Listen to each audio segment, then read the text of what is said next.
Hey, welcome to college football.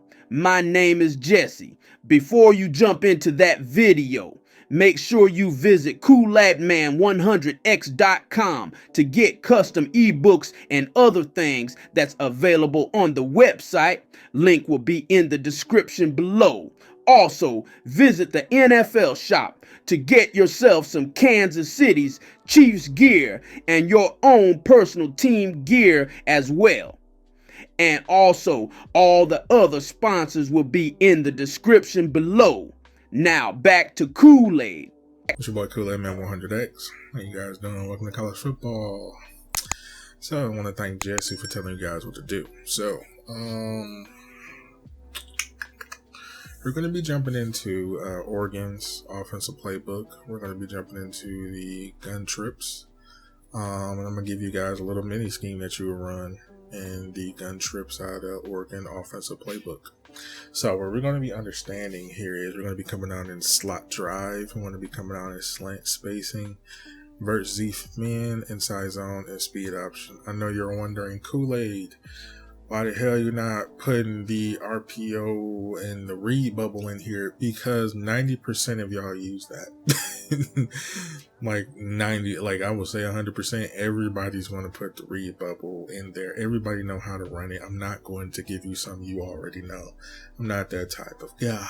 So, want to give you guys something different. I thought this was a better scheme to run in case, you get tired of running the read bubble and the RPO and whatever. And I thought this was interesting. So we're going to give you guys a mini scheme, basically. So sit back, relax, and stuff like that. I might do that, like a little animation or stuff like that. I don't know. But brace with your boy, whatever I edit.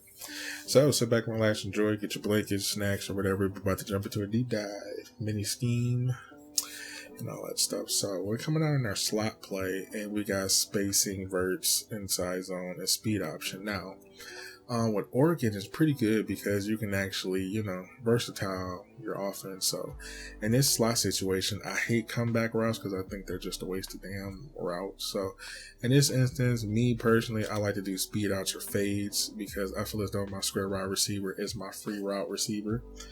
And that's be my first adjustment on him, basically. And I like to block my running back too. And you have a option to put him in a flat route. But in this instance, if you want to block him, you can do those options too as well. And I like to put circle in a post.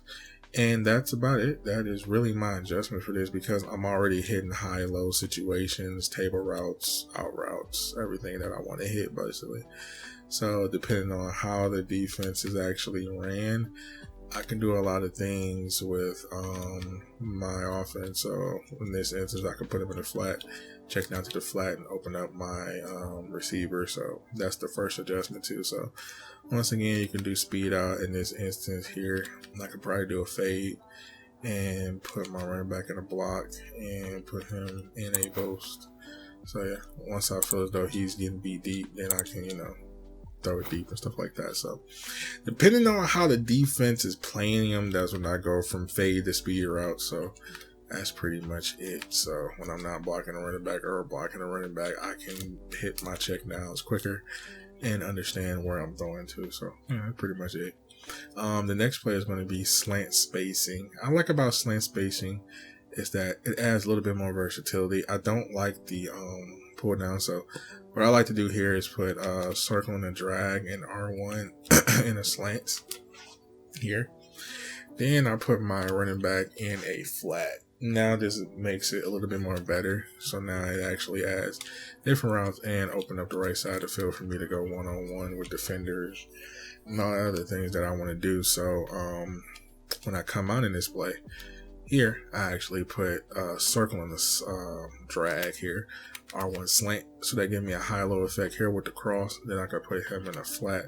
That opens up too in case they are in zone or man. So if they're in zone or whatever, I could hit that drag or slant route across the middle of the field. So definitely have those two routes I can hit across the middle of the field anytime. The next play is Verts Z Fin. Now this is kind of like a double post, a double post route here. You can actually run it as is because it actually just opens up everything across the middle of the field. It's pretty much like an all verts play, basically, I would say. So if I was you, you have two options in this adjustment, is that you can put the R1 in a flat or you can block them. Now, another thing that you can do, depending on how the defense plays, do not do this all the time. You can put them in a Texas. The reason why I say a Texas is because the X will be hitting them first across the field first, and underneath the Texas is there. So if the Texas is not there, do not force it. You know, because you have people that will user that. So yeah, be mindful on the Texas. So if this is something you'll come out in situational. If they're using it and they focusing on X, you automatically got that Texas right underneath, but you want to avoid the hit sticks and stuff like that.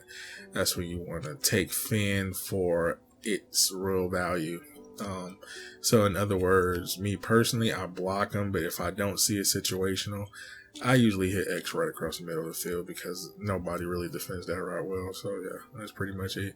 And also in the verse Z spin is that you have that undercut post route too, and the one high as well. So you have two places you can hit, which is the R1 or the circle or the square, stuff like that. So when you're utilizing verts fin, you can hit that circle or R1.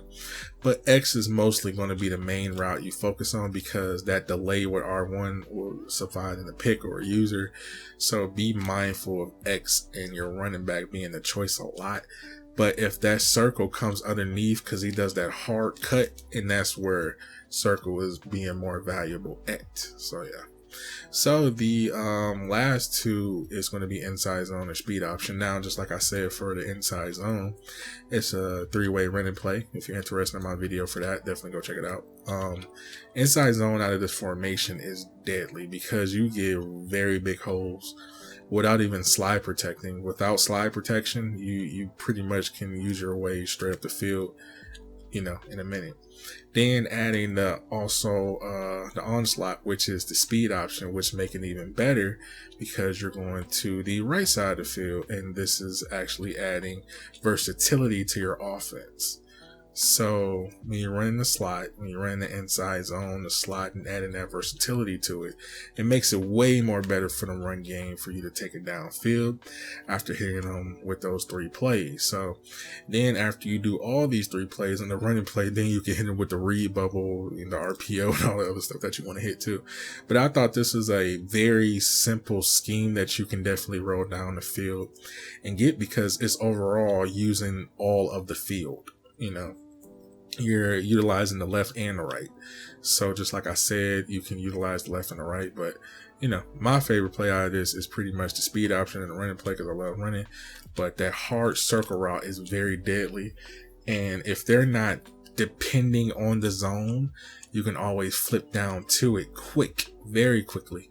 So understanding that, yeah, I can just hit that X button if they're not using it and hit it right there in the middle of the field. So be mindful on how you run this play. I like coming out in it with a run play first just to test the defense.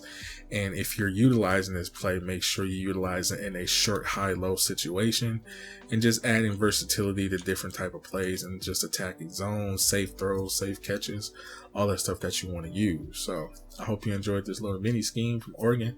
Thank you guys. I'm going to catch you guys in the next one.